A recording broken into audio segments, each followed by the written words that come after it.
Bismillahi assalamualaikum warahmatullahi wabarakatuh.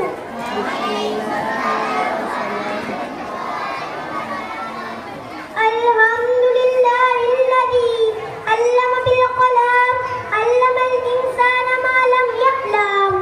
Wassalatu wassalamu ala sayyidina Muhammadin khairil anam wa ala alihi wa ashabihi wa man tabi'ahum bi ihsan ila akhiril hayat. Amma ba'du. Tiada untayan kata paling indah yang dapat saya sampaikan pada kesempatan ini selain kata untayan kata puja kepada Yang Maha Kuasa, puji kepada nilai lebih serta syukur kepada Allah yang Maha Ghafur yang telah melimpahkan nikmat dan karunia-Nya kepada kita. Laksanakan curah hujan yang turun ke bumi teramat banyak, tak akan sanggup kita menghitungnya.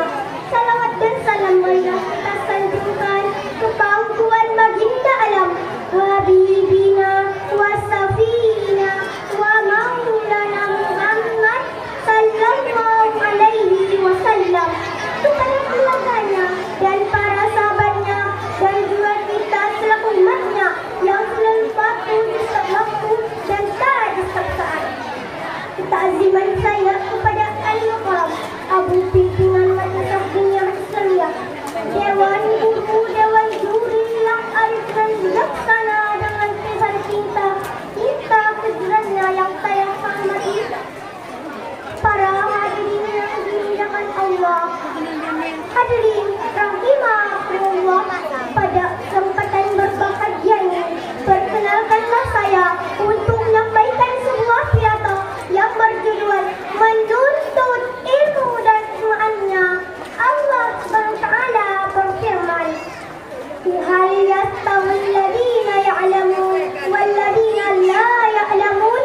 Apakah sama orang yang mengetahui dengan orang yang tidak mengetahui?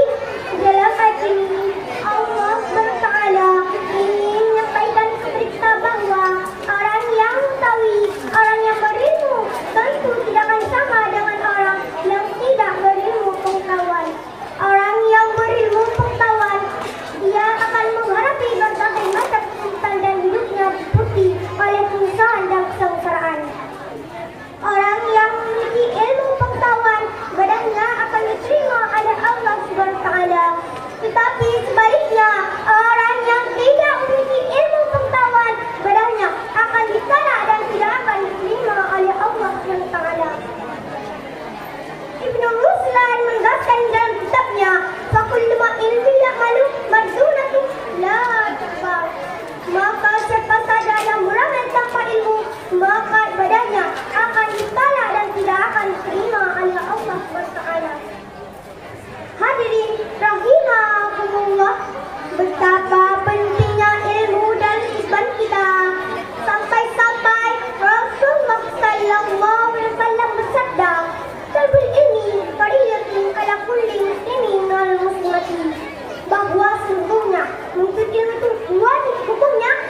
fondasi dari kita ini sejak kita lihat kita jelaskan musuh Allah SWT, musuh yang akan menggolong kita, musuh yang akan menghina kita, musuh yang akan selalu mengajak kita untuk melakukan perbuatan-perbuatan yang dilarang oleh Allah SWT.